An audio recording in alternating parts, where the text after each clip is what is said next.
رب العالمین الصلاۃ والسلام علی سید الانبیاء واشرف المرسلین والعاقبۃ للمتقین ولا عدوان الا علی الظالمین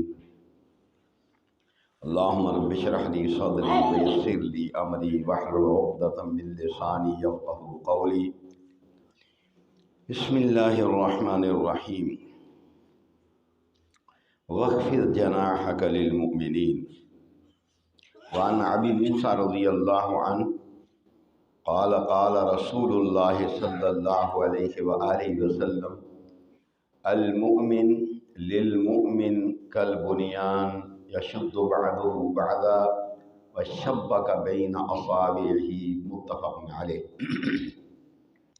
اللہ رحیم و کریم کی حمد و ثنا جناب رسول رؤوف الرحیم صلی اللہ علیہ وآلہ وسلم کی ذات بابرکات پہ درود و سلام لا انتہا، جناب آقا کریم صلی اللہ علیہ وآلہ وسلم کی ذات مقدس کے بعد آپ صلی اللہ علیہ وآلہ وسلم کے مقدس صحابہ کی مقدس جماعت پر بھی اللہ کی کروڑ رحمتیں نازل ہوں۔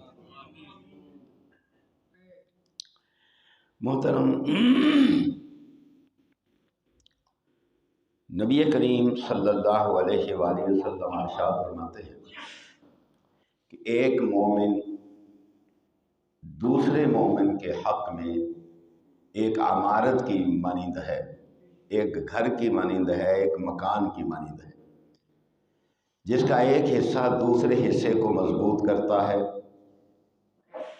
اور آپ صلی اللہ علیہ وآلہ وسلم نے مزید بات کو سمجھانے کے لیے اپنے ہاتھ کی انگلیاں دوسرے ہاتھ کی انگلیوں میں ڈال کر دکھائی، یعنی یوں کیا، فرمایا یہ ہے ایک مسلمان کی مثال۔ اب دیکھنا یہ ہے کیا ہم واقعی ایسے ہیں جیسا کہ نبی پاک صلی اللہ علیہ وآلہ وسلم نے اپنی امت کو وصیت کی تھی؟ واقعی ہم ایسے ہیں؟ واقعی ہم اسلام اور ایمان کو سمجھ پائے ہیں؟ واقعی ہم اس مقام پر پہنچ گئے ہیں، اس مقام پر کھڑے ہیں؟ تو اس کے متعلق نبی پاک صلی اللہ علیہ وسلم نے فرمایا، ایک حدیث میں ہے، فرمایا التقویٰ ہا ہونا، اس کا فیصلہ میں نہیں کر سکتا کہ ہم اس مقام پر پہنچے کہ نہیں پہنچے، اس کا فیصلہ نبی پاک صلی اللہ علیہ وسلم کے یہ الفاظ مبارک الفاظ کریں گے، التقویٰ ہا ہونا۔ فرمایا تقویٰ تو انسان کے دل میں ہے، وہ خود فیصلہ کرے کیا میں اس مقام پر پہنچ گیا ہوں، کیا میرے اندر یہ خوبیاں موجود ہیں۔ اس کے اندر بھی تو ایک حاکم ہے، ایک جج بیٹھا ہوا ہے، فیصلہ کرنے والا۔ وہ دیکھے، وہ سوچے کہ کیا میں اس مقام پر پہنچ گیا ہوں، کیا میرے اندر کا جو جج ہے وہ فیصلہ میرے حق میں سنا رہا ہے۔ کسی دوسرے سے پوچھنے کی تو ضرورت ہی نہیں رہتی، گواہی لینے کی تو ضرورت ہی نہیں رہتی، انسان کے اندر کا جج بول کے اسے بتا دیتا ہے کہ تو کس مقام پر کھڑا ہے، تو شیطنت کے مقام پر کھڑا ہے، تو منافقت کے مقام پر کھڑا ہے، تو حالت اسلام میں ہے جس کا تو دعویٰ کرتا ہے، یا تو منافق ہے۔ غور کرنا چاہیے نا، یہ تو اندر جج ہے، ترازو تو لگا ہوا ہے ہمارے اندر، لیکن ہم اپنے آپ کو اس ترازو پر تولتے نہیں، دوسروں کے عیبوں کے پیچھے پڑے ہوئے ہیں، فلانے نے یوں کر لیا، فلانے نے یوں کر لیا، فلانا یوں کر گیا، فلانا یوں کر گیا۔ وہ سیانے کہتے ہیں آپ یوں ایک انگلی اٹھاتے ہیں نا کسی کی طرف، تو یہ باقی چار انگلیاں آپ کی طرف ہوتی ہیں، وہ یہ آپ کو کہہ رہی ہوتی ہیں کہ اپنے اندر یہاں جھانک، نگاہ ڈال، تیرا جج تجھے کیا کہہ رہا ہے۔ تو دوسرے مسلمان کی توہین کر رہا ہے، اسے بدنام کر رہا ہے، اسے رسوا کر رہا ہے، اسے ذلیل کر رہا ہے، کیا تجھ میں یہ خامیاں نہیں ہیں؟ کیا تجھ میں یہ برائیاں نہیں ہیں؟ کیا تجھ میں یہ گراوٹ نہیں ہے؟ تو پھر تو ٹھیک ہے۔ اگر تجھ میں یہ خامیاں، برائیاں، گراوٹیں، نجاستیں، غلاظتیں نہیں ہیں، اور جس میں نہیں ہوں گی وہ دوسرے کو ذلیل نہیں کرے گا۔ بات سمجھیں؟ دیکھیں رمضان کا مہینہ ہے نا، ہم تو رمضان کے مہینے میں بھی باز نہیں آتے نا، غیبت کر رہے ہیں، برائیاں بیان کر رہے ہیں، فلانا یوں کر گیا، فلانا یوں کر گیا۔ وہ میرے بھائی تیرے میرے اندر ایک جج بیٹھا ہوا ہے، جیسا نبی پاک صلی اللہ علیہ وسلم نے ارشاد فرمایا التقویٰ ہا ہونا، تقویٰ تو یہاں ہے۔ اس ترازو پر توڑنا اپنے آپ کو، کیوں نہیں توڑتا؟ کس نے توڑنا ہے؟ میں نے توڑنا ہے، آپ نے توڑنا ہے۔ ہم تولیں اپنے آپ کو کہ ہم اس مقام پر ہیں، اگر نہیں ہے تو اپنی اصلاح کریں، اگر نہیں ہے تو غور و فکر کریں۔ قرآن کا بھی تو یہی حکم ہے نا، غور و فکر کرو۔ اہل عقل، اے اہل دانش، اے سمجھدار لوگوں، غور و فکر کرو۔ پتہ بھی نہیں چلے گا، پتہ چلتا بھی نہیں ہے، وہ روح قبض کرنے والا اچانک پیغام لے کے آ جاتا ہے۔ چل ساری شرارتیں، ساری حرام کی کمائیاں، سارے کرتوت، پھر یاد رکھنا ان کی شکل بدل جائے گی، وہ جائیں گے انسان کے ساتھ ہی، شکل بدل جائے گی۔ پھر کسی مولوی کا واز، جیسے اکثر میں کہا کرتا ہوں، بڑا مالدار مر جائے نا، لوگوں کی زمینوں پر ظاہر ہوتا ہے قبضے کیے ہوئے ہوتے ہیں، ظالم مر جائے نا، ظاہر ہے مولوی اس کا بھی جنازہ پڑھانے کے لیے جاتا ہے، اور مولوی وہاں اس کی تعریف کر رہا ہوتا ہے، اے جی بڑا چنگا بندہ سی۔ تو ان سے پوچھنا جن کے ساتھ اس ظالم نے ظلم کیے ہوئے ہیں، تو کہہ رہے چنگا سی، اس لیے تو مولوی صاحب چنگا اسے کہہ رہے، یا تو تیرا وہ مرید ہے، تجھے مال لگاتا تھا اس لیے وہ چنگا ہے، تو اس کے گھر میں جا کے محفلیں پڑھتا تھا اس لیے وہ چنگا ہے۔ ان سے پوچھنا جن کے ساتھ اس نے ظلم کیے ہیں، زیادتیاں کی ہے، جو اس کو بددعائیں دیتے ہیں، ان سے پوچھنا چنگا تھا کہ نہیں چنگا تھا۔ تو نبی صلی اللہ علیہ وسلم نے ارشاد فرمایا مومن وہ ہے جو دوسرے مومن کے ساتھ یوں ہو، کل بنیان یشد بعضہ بعضا۔ اب دیکھیں یہ معمار جب مکان بناتا ہے نا، دیوار بناتا ہے، تو وہ اینٹ میں اینٹ کو پھنساتا ہے، یوں سیدھی سیدھی اینٹیں نہیں ایک دوسری کے اوپر رکھتا چلا جاتا، وہ کہیں جا کے اینٹ کو توڑتا ہے، توڑ کے اس کا ٹکڑا کرتا ہے، چھوٹا بڑا کر کے اس کو پھنساتا ہے اس میں۔ یہ ہے یہ شد و بعضہ بعضا، ورنہ دیوار نہیں کھڑی ہو سکتی کہ برابر پر اینٹیں رکھتا چلا جائے، رکھتا بنی دیوار، اس کو پھنسانا پڑے گا ایک اینٹ کو دوسری اینٹ میں، جس کو داڑے کہتے ہیں۔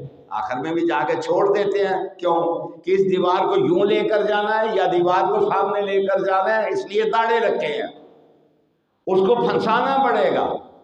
جب ہم ایک دوسرے کے اس طرح ہمدرد نہیں ہوں گے، جیسے ایک مستری دیوار بناتے ہوئے اینٹ میں اینٹ کو پھنساتا ہے، تو پھر ہم سمجھ لیں ہم ابھی تک مومن نہیں ہوئے، ہمارے اندر منافقتیں ہیں، بددیانتیاں ہیں، خیانتیں ہیں۔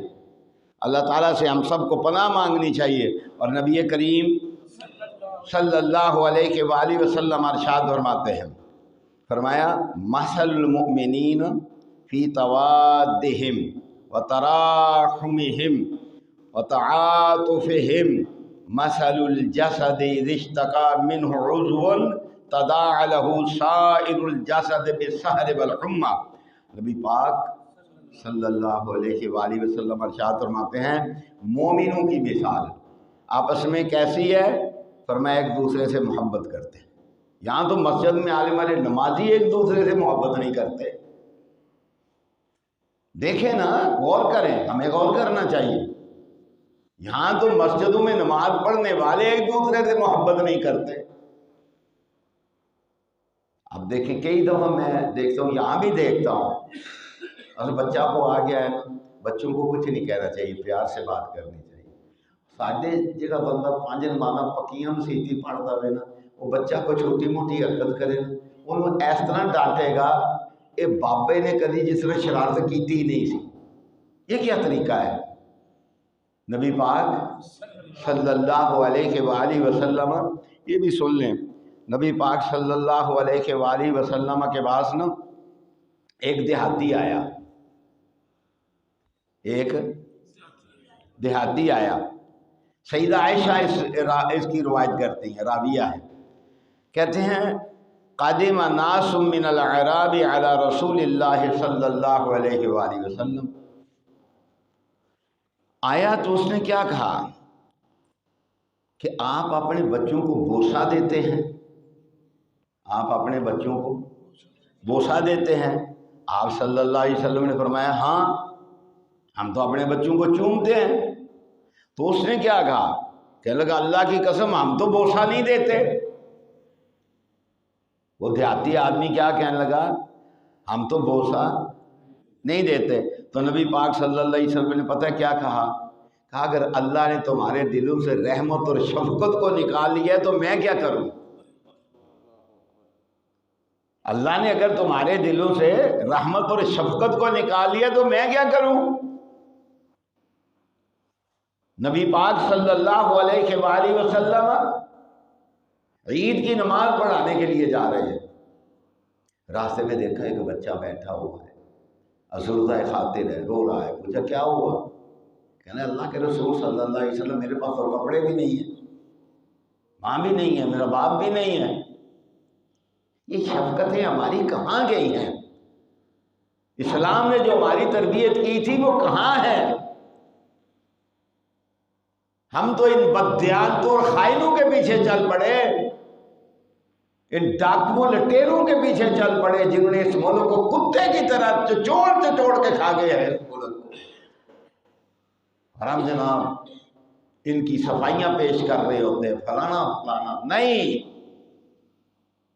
معاشرے یوں نہیں بنتے جیسے یہ بنانا چاہتے ہیں.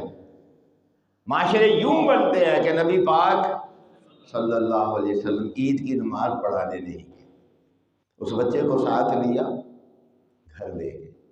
سیدہ عائشہ کو کہا اسے غسل کراؤ، پھر اسے کپڑے پہناؤ. کپڑے کہاں سے آئے یہ بھی آپ حیران رہ جائیں گے. ہر حسن و حسین وہاں آتے تھے نا، وہاں کھیلتے تھے نا. فرمایا اس کو حسن و حسین کے کپڑوں میں سے کسی کے کپڑے پہنا دو. کتنا خوش نصیب تھا وہ بچہ جس کو نبی پاک لے کر گئے. کتنا خوش نصیب تھا وہ بچہ جسے سیدہ عائشہ نے نہلایا دھلایا. کتنا خوش نصیب تھا وہ بچہ جس کو حسن و حسین کے کپڑوں میں سے کپڑے پہنائے گئے. یوں معاشرہ بنتا ہے، یوں معاشرہ نہیں بنتا.